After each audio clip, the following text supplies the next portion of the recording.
Hello everyone.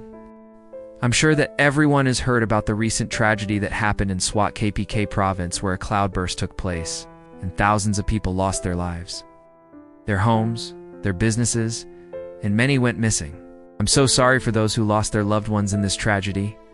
May God Almighty grant a respectable place to the departed souls and bless the families with courage to bear this loss with patience.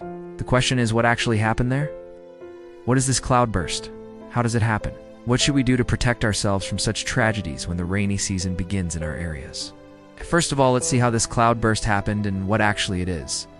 A cloudburst is an intense rainfall within a short period of time in an area. It is also known as a rain bomb or a waterspout. But it's not just rain, it's extremely heavy rain.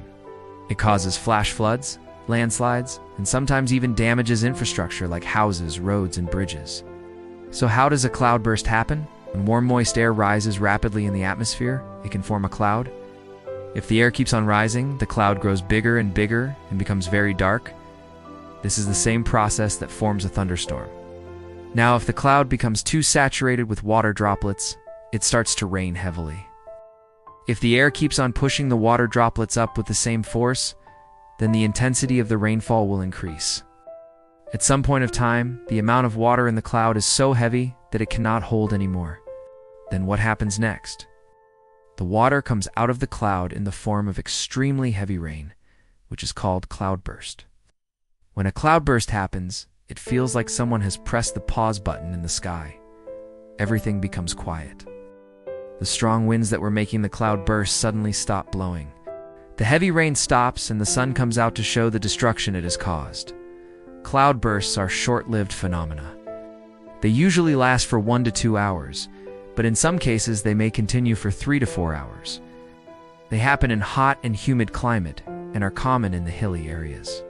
In the case of Swat, a massive cloudburst of 6 inches of rain in 1 hour has killed at least 400 people. Many houses and shops have been damaged, and many people went missing.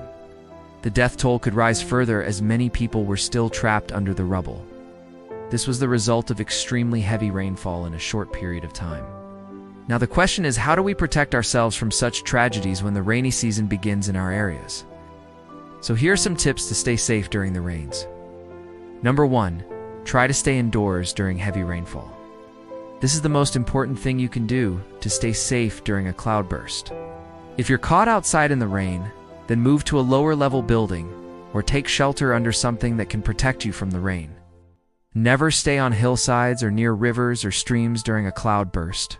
If possible, turn off electricity and gas. Avoid using electrical appliances during a power cut. To avoid electrocution, always use a flashlight instead of candles for light. Watch out for fallen trees and power lines and report them to the authorities concerned. Be careful while driving on wet roads. Never drive through flooded roads because there might be something dangerous waiting for you there. So these were some of the things that we can do to protect ourselves from cloudbursts. May God Almighty protect us from all the calamities. My dear brothers and sisters, we all are droopy. This is not just a crisis, it's a test of our humanity. It is our moral and ethical obligation to stand with those who are hurting, to extend our hands and to heal their wounds. The pain of our fellow human beings should weigh heavily on our hearts, pushing us to act with urgency and love. Our government must also step forward with emergency measures, immediate relief, rehabilitation programs, and long-term support to help rebuild broken lives. Please do comment in the below section how we can help the needy ones. Thanks for watching.